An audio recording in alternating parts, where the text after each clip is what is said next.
Hey, what's going on, guys? Today we're going to show a short video on how to install a VST plugin into Reaper.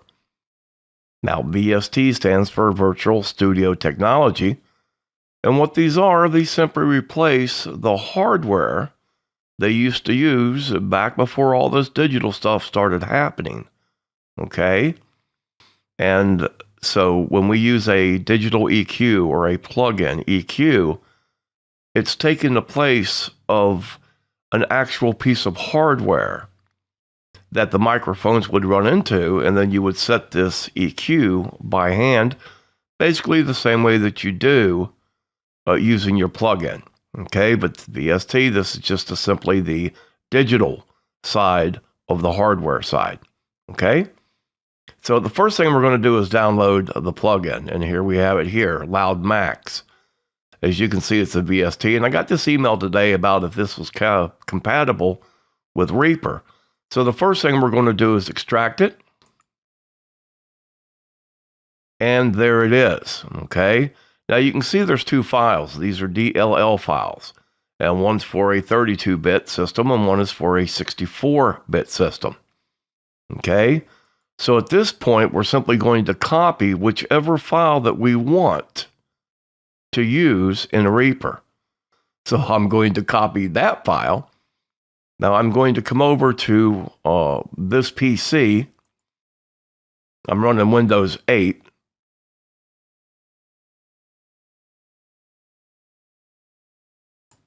I'm going to go into my Windows. I'm going to go into my, you see this times 86? If you see that, that's for 32-bit programs. Okay? And then I'm going to come down and I'll show you the file that I'm looking for. As you can see, there's Reaper 64 there, but that's not what I'm looking for. You see where it says VTS plugins? That's what I'm looking for. Okay, I'm simply going to right mouse click now and I'm going to paste.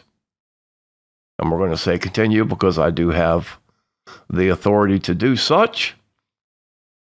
And now we're going to open up Reaper. Okay, so here we are in Reaper, guys. So now I'm going to come up to Options, then to Preferences. And while I'm here, I'm going to lay down a little bit of audio using the ATR 2100. So I'm going to go ahead and set this while I'm here, and you see right there it's picking it up.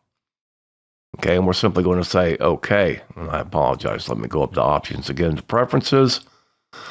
Now, at this point, we want to come down to where it says Plugins, then Compatibility, VST.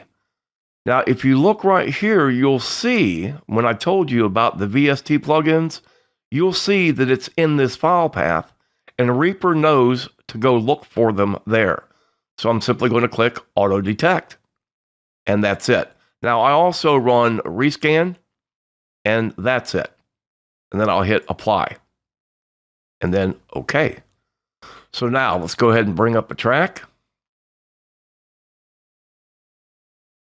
And we're going to arm this track.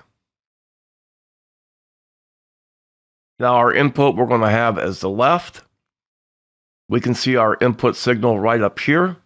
And I am using the ATR 2100 off of the desk stand that it came with. So if I want to get that number down, I've got to come over here and right mouse click my speaker, go to Recording Devices. There's the microphone right there. Okay, so what I'm going to do is hit Properties, Levels, and you see where that's at 100%. I'm going to bring that down to around 80%. Okay, and if you notice right over here now, you'll see that drop. Okay, so now when I speak into it, as you can see, I'm getting up there close to that negative 18 that I like to be at. But I truly do not want to go past that 80%. Okay, so this is where we're going to keep it. So let's just go ahead and lay a little bit of audio down here. Okay, if you've noticed, I've left a couple seconds there for silence so I can go through and clean this up. We're simply going to go Peter Piper picked a peck of pickled peppers. I am not using a pop filter. I position my microphones to where I really don't need them. I'm not singing. I just want to lay a little bit of audio down here. Okay, so that right there should do it. And we're going to save this file.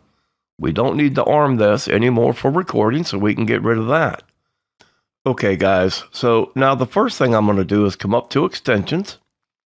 I'm going to click on loudness. I'm going to analyze the selected track. It's a -38. We don't care. To peak, -20. We don't care.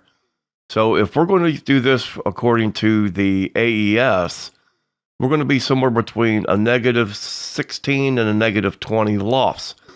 So I'm just going to pull a -18.9. We're going to hit normalize. And there I am. I have now just instantly met the requirements for the AES. Okay? If you look right over here, you'll see where it's automatically adjusted this volume up 19 dBs. So we're going to go ahead and cancel this. And let's go ahead and put this back down to 0 again, because we were talking about the new plugin that we just put in. Okay, so let's go over here to our master track. Let's go to new, and there it is. So we're going to take this now, and we're going to put this to where it says a -14 dBs. This would be for YouTube. Okay, and I'm just using this as a second example. Now over here, we would want to set this anywhere between a -1 or 0.1 to 3. These are real tricky. And now let's go ahead and play this and let's listen to it. Okay, if you've noticed, I've left a couple seconds there for silence so I can go through and clean this up.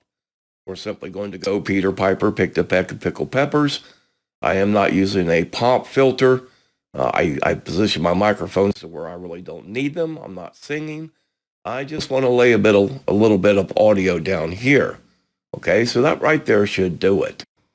Okay, and that's it, guys. That's just how easy it is to add a plugin, a VST plugin, into Reaper.